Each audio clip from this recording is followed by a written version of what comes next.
think we're taping. Got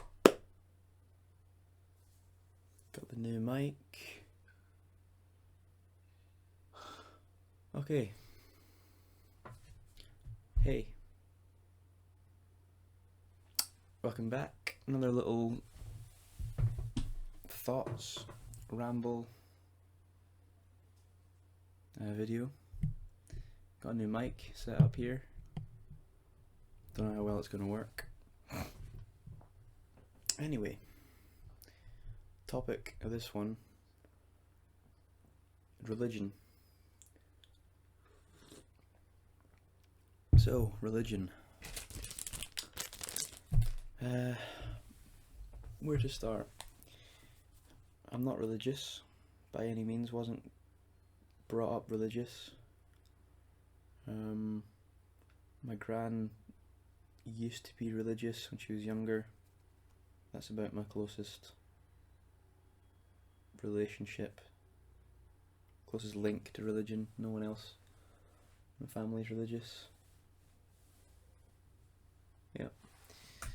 So I've always had an indifference to it. It's like it's just sort of been there. I've never opposed it really. I can't remember ever thinking it's a bad thing or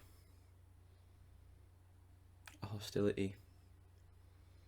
Even when I was quite young and people around me were starting to say like, oh, religion's bad, you need to get rid of it and all that kind of thing, I always stayed neutral with it.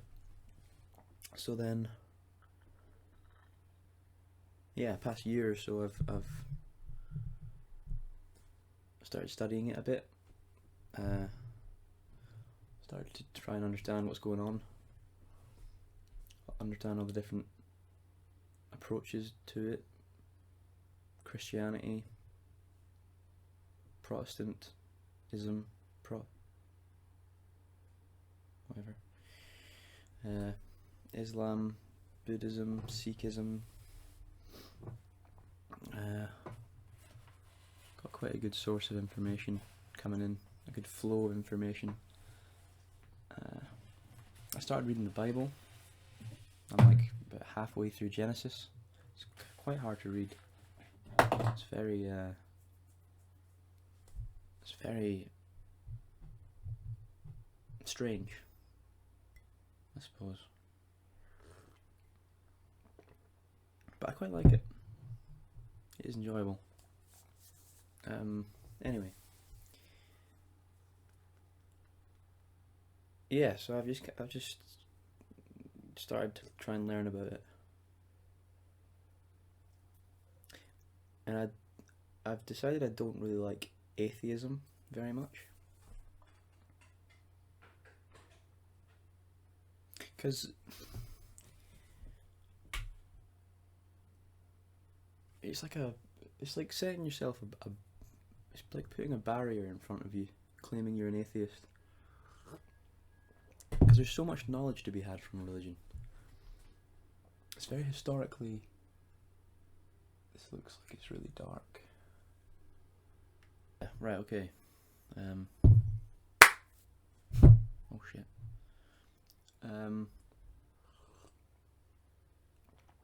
Fuck, where was I?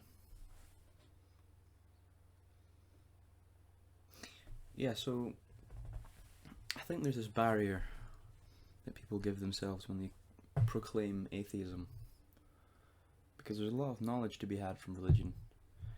It's sort of like the core of history, is how I've thought of it. Being a fan of history and kind of interested in history, religion acts as a kind of like root and core of history. So if you picture like a tree, religion's like the inside of the tree, you know, because you used to have the church state and everything. There never used to be a separation between the church and the state. and almost everyone was religious in some way or another in every sort of civilization. So dismissing it shouldn't be done lightly, because there is a lot to know from it.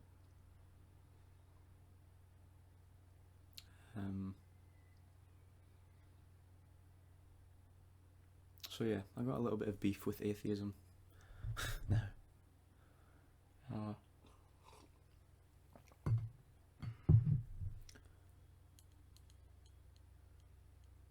I haven't went too deep into any one specific religion. I've been kind of looking at more philosophical approaches, like the whole idea of God, and a little bit on the brain, theory of mind, and these kind of psychological approaches as well. So yeah, I think I like religion. I like learning about it. I don't really know if I like it as a thing, as a way of living. I don't know if the community aspect is great. I think it's quite good, and we're probably lacking a bit in our culture, the community aspect. But I don't know.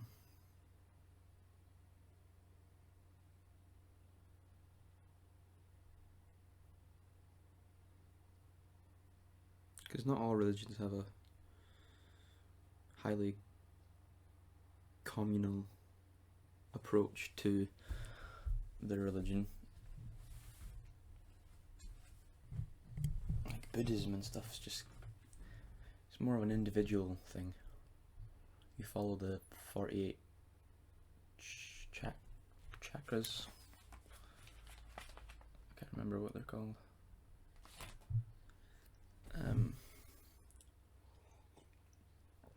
So yeah, there's a lot to it. There's a lot to religion.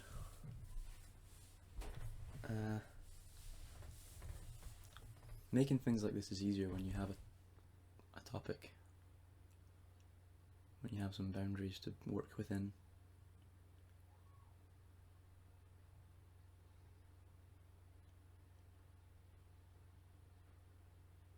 I think myself, since I'm more on the introverted side of being, the communal bit of religion probably wouldn't like that much, but then it would pay off because you'd have more opportunity at having mates and stuff, wouldn't you? It's probably a good thing. It's probably a good thing.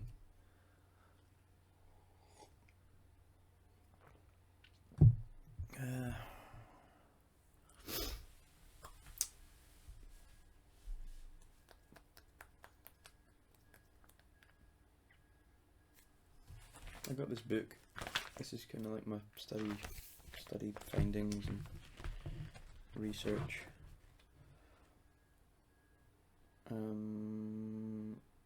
Yeah, there's a good book on if you're looking at getting into religion, starting from the ground up. I'd recommend this book here, Reza Aslan, A Human History of Religion. Really good introduction, and it covers a lot quite lightly, and you can just take lots of notes and revisit things in your own time, browse the web. It's a good little source that kind of introduced me to Judeo-Christianity and stuff, and how Christianity is rooted in Judaism. Reza Aslan's, I think, not the best though. I think this book is good, but I've heard a lot about him being a bit of an arse. So yeah, I haven't really looked watched him in interviews or anything yet, but I think he's just a bit up his own, blows his own trumpet. So whatever. But yeah, I found this particularly interesting. Let me show you this. Look at that. That's covering the top. So there's Judaism right there, and then the orange is kind of what I've seen in my life, so the religions that I see the most around me. And the green ones are the ones, you know, the big ones. I thought that was really cool. Christian, Catholic. I just love that. I like charts and stuff like that.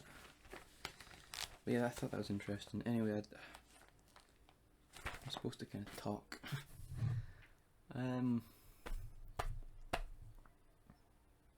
Yeah, it's important. Religion's important. It shouldn't be dismissed.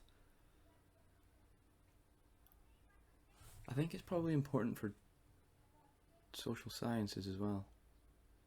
There's probably a lacking of education on it. There was RE in school, religious education, but I can't remember it being about actually learning religion. I remember like just mucking around, but I didn't really pay attention. But after that there was nothing.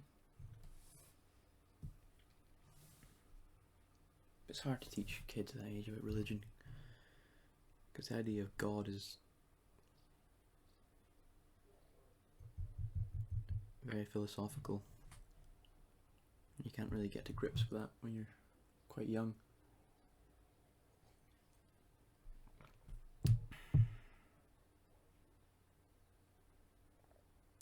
What do I think of God?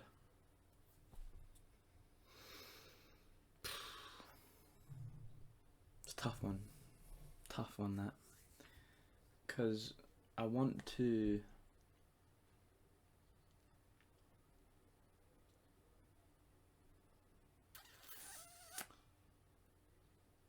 I'm sort of like in awe of the creation of the world, and you can't really begin to think about how it happened, because it's so out of touch from how you're constructed.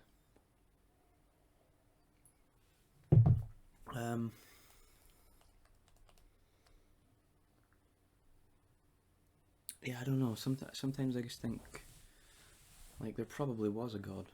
There are, you know, some sort of entity that made everything happen. Where did the first soul come from? I don't know. Maybe there'll be a scientific explanation one day.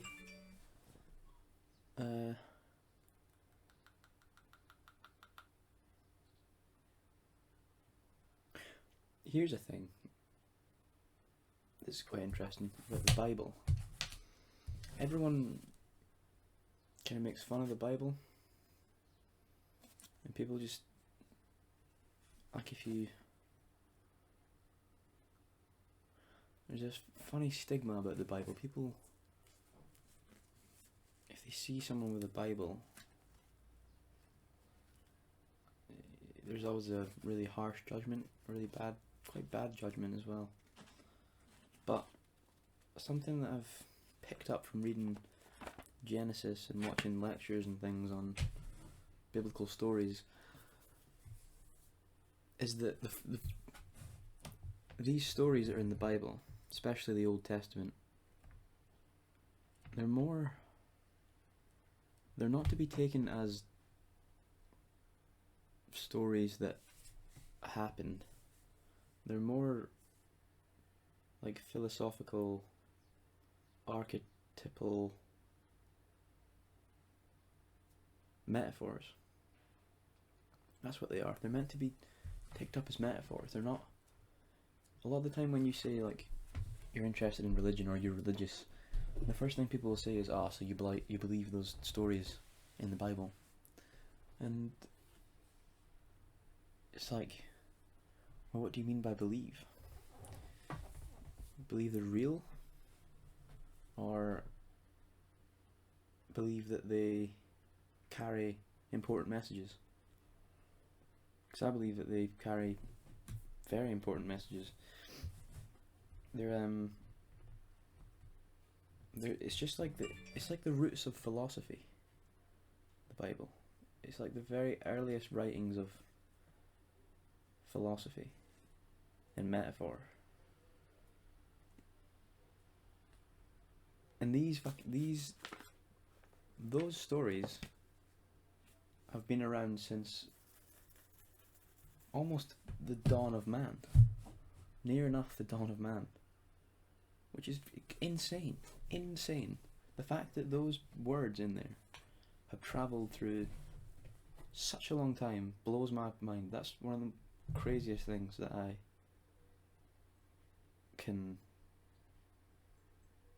I've perceived about religion.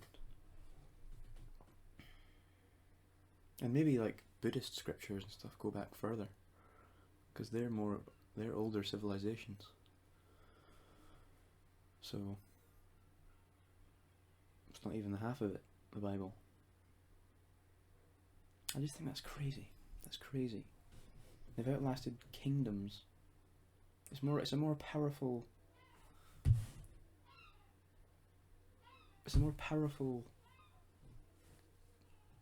physical manifestation than a human.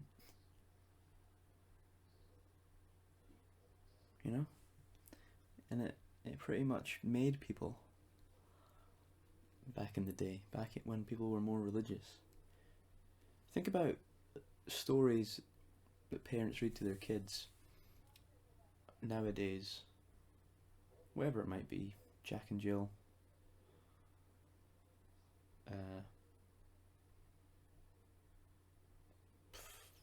I don't know, whatever other stories there are. People would, I think, back when religion was more of a thing, parents would read their kids stories from the Bible, and it did the same job.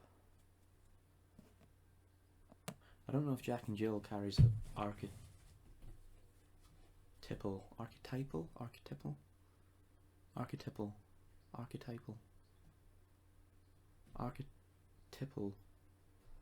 message. I don't know if Jack and Jill carries an archetypal message.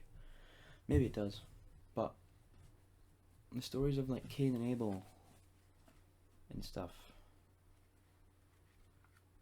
they have a lot of meaning, and it can be taken in lots of different ways. That's another thing.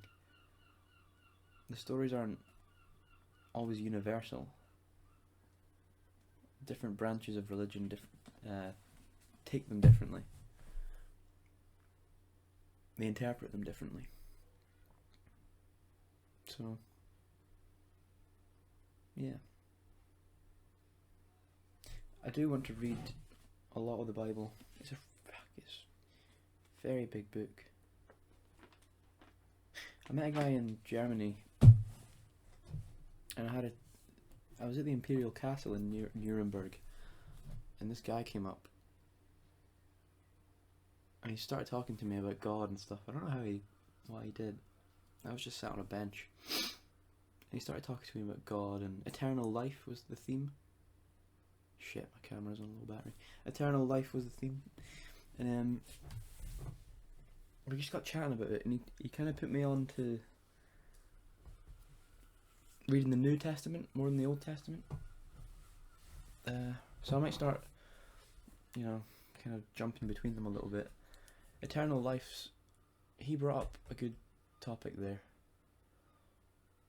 Eternal life's quite a good topic, I think, because it's a little bit sad. I'm sometimes saddened by the idea that you have one life and you just die, and that's it. I want to believe that your soul is reborn. Oh, it's a good movie about that. I, Origins. I watched that recently.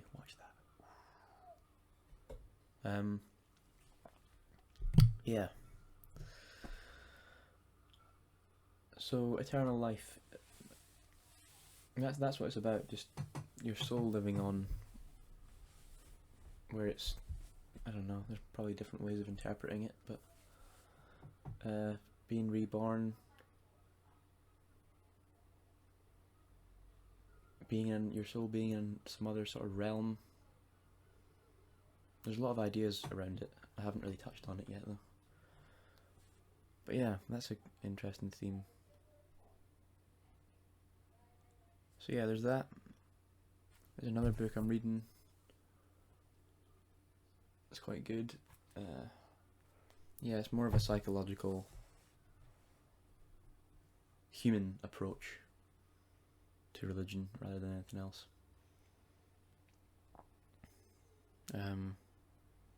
This has introduced me to some of the big thinkers behind religious thought. Some of them good, some of them quite bad. But yeah, it's all this stuff's feeding into this web of knowledge that I'm trying to synthesize. I'm going to make some religious lectures and stuff. I'm looking forward to doing that.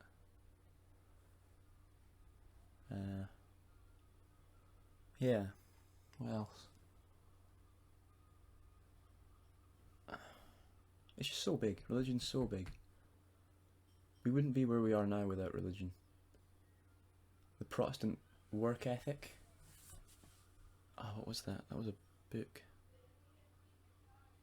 Not only a book, but it was a big idea. The Protestant work ethic and the spirit of capitalism. That was it. So Protestantism was critical in the development of capitalism in its early days. In the 18th century, 19th century, after the fall of feudalism and stuff, the ownership of land by kings and whatever. Anyway, yeah, critical. It's critical everywhere. It never ends. So yeah, I'd always recommend keeping an open mind when trying to learn anything. If you're interested in history, you shouldn't be an atheist, because you're just going to be held back. Imagine trying to learn history and being a hardcore atheist. You'd be like trying to learn history but trying to avoid religion at the same time. Not productive. Not productive whatsoever. So yeah.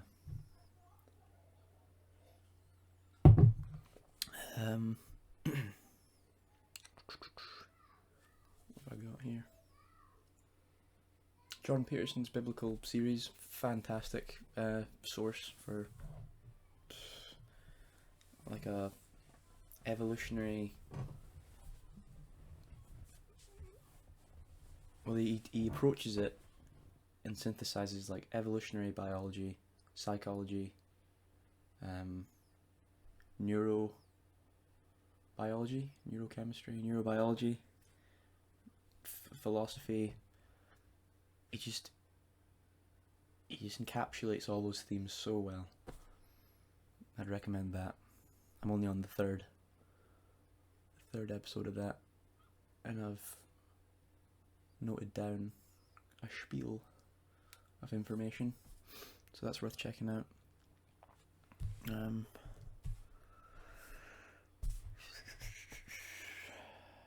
I've got a National Geographic book.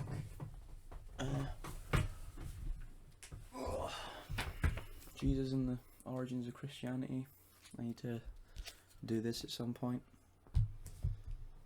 Go through it, see what I can extrapolate. I like this. I like graphical. There's a whole bit on the Protestant Reformation. Yeah, that's going to be good. That's going to be exciting.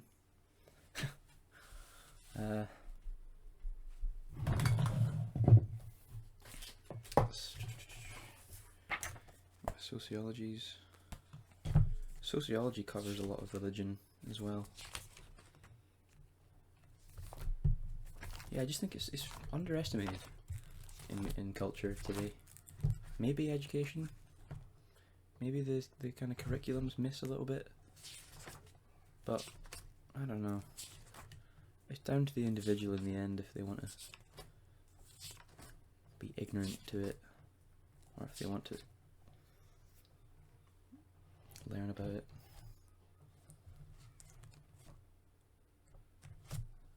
Yeah. Oh yeah, I got a... There's just like a show and tell now. This is cool. A book of Genesis, illustrated by Robert Crumb. This is just show and tell. Yeah, that makes things quite... Sometimes when I'm struggling a bit reading the Bible, or reading Genesis that I'm not finished yet, I visit this a little bit, and it helps conjure up some image. I think my imagination's quite weak, because I don't really... I don't know. I don't read fiction too much, and I've played games for a good few years. I think it might have damaged my imagination a little bit. So yeah, sometimes I'm kind of lost when I'm reading it, so that helps. But I won't have that after Genesis. But then I also worry that like it feeds into this idea that God should be viewed like that. The guy with the big beard and the big hair and the white robes, like Gandalf. I fear that you're not supposed to view God like that too much, because that's like a very childlike manifestation of God. He's much more philosophical, and he's more of an entity, more of a... I don't know, it's really hard to explain. More of a set of principles, maybe?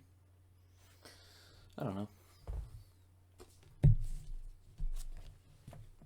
Yeah.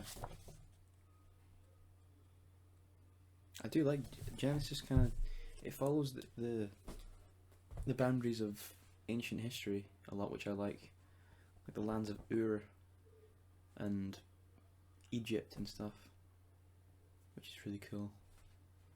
It makes it seem more plausible. I mean, it doesn't even matter if it is or isn't, because they're stories, and they're metaphors. They're just long-winded metaphors made to install principles. And I was thinking about church recently. I'm really scared my battery's going to run out. I was thinking about church and the whole act of going to church, and how the priest or pastor kind of just... all it is like a theological lecture. So you go and you sit in the pew, grab a Bible, sit down, the priest will say some stuff, and then you'll get told to go to a passage in the Bible, and the priest will read it and then do a big spiel about the interpretation of that and the themes behind it and stuff, which sounds quite cool to me. I'm going to try and go to church soon and just kind of sit and observe, because there's a Baptist church, there's a Holy Trinity church, I think there's a Protestant one. I can't remember the other ones. There's at least 4 churches in my town though.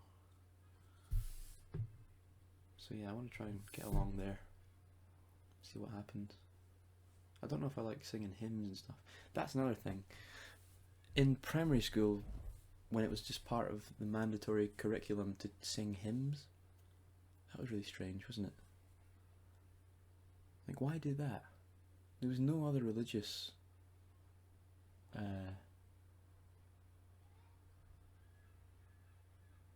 matters crammed into the curriculum. It was just hymns. It was just on I think it was on a Friday, or was it every day? No, it was assembly. Assembly on... yeah, why is Friday... assembly in primary school, why is that the only religious activity partaken in primary school? Why isn't it something else? That's just a bit weird. I don't know, I was thinking about that recently. It's a bit odd. But I don't know. Yeah, I don't like hymns that much. And kids didn't either. I didn't like doing them. No one else did. Strange. I might try and find out why that's a thing. Maybe I wonder if it still is a thing. Does that still happen in primary schools? It's been about 14 years since I was in primary school. Yeah, that about covers it. My camera's still low battery. Yeah, see ya.